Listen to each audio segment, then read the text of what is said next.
for the first time for 4 quarters, they fed off of each other, offensively, defensively, and special teams. Oh, Purdue did that last week against a team that was struggling, the Illinois Fighting Illini. They would have the opposite this week with the Michigan State Spartans. But once again, Austin Appleby led an inspired effort against the number 8 squad in the country, with the team wearing neon cancer awareness helmets. Purdue down in the 4th quarter by 21, but Hakeem Hunt helps to bring them back.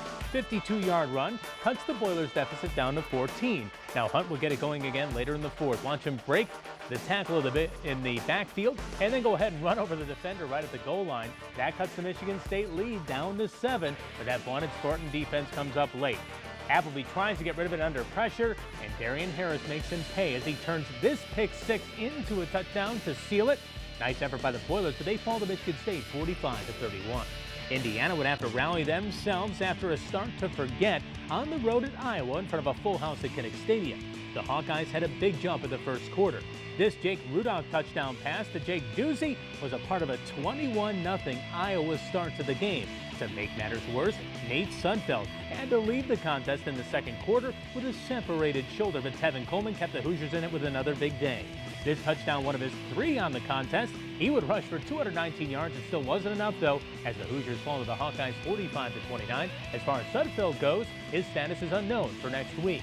And maybe Notre Dame had that big matchup next week with Florida State in Tallahassee on their minds against underdog North Carolina, because Brian Kelly and Everett Golson saw the Irish get off to quite a sluggish start. Here in the 1st quarter, Golson's pass intercepted by Jeff Schottmeyer, who returns the pass for the TD. Tar Heels go up 14-0. Now Notre Dame get things ironed out in the 3rd. Golson finds William Fuller, who takes care of the rest. A couple of zigzag moves through the Tar Heel defense gets the touchdown. Irish feel fine, up 35-26. Carolina wouldn't give up. The reverse, Quinshaw Davis tosses it up to Marquise Williams, who makes the catch. That's the QB if you didn't see. And the Heels have a lead at 36-35, but in the 4th, the Irish take over.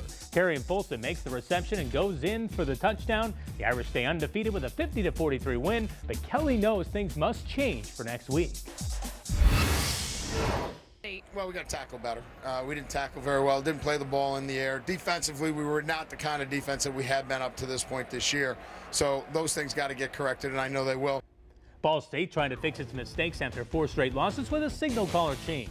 Jack Milas in for Ozzie Mann against Western Michigan. It worked for a long time at Schumann Stadium. Milas hitting Jordan Williams in the 1st half for one of his 4 touchdown throws on the day. Ball State would build a 21-point lead, but they'd fall behind. Milas trying to save it. 4th down at his own goal line in the final minute, but overthrows the pass. The Cardinals get better quarterback play, but lose their 5th straight, 42-38 to the Broncos, even after that quarterback change. Matt Adam was forced in at QB for Indiana State. Lingering concussion syndrome forced starter Mike Parrish out for their game against Illinois State.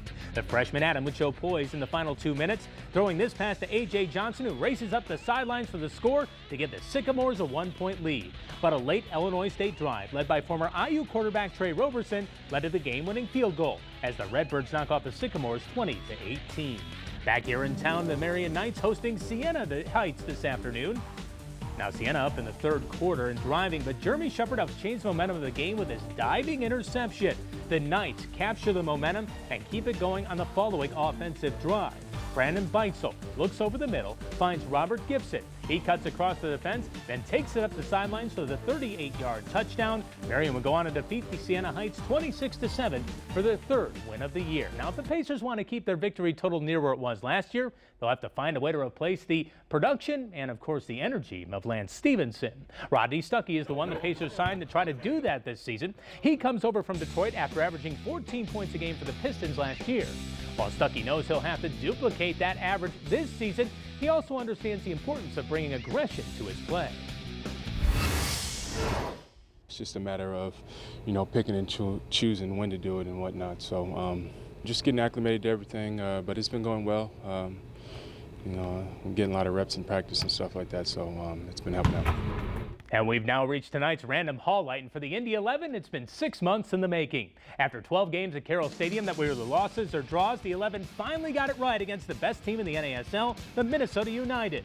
A pair of goals were enough to give the team a 2-0 win, and watch how they celebrate. The fans blitz the field like you'd see in a basketball or football game. They even put goalkeeper Christian Nick up on their shoulders. Incredible moment for the franchise. Long time coming. Yeah, congratulations.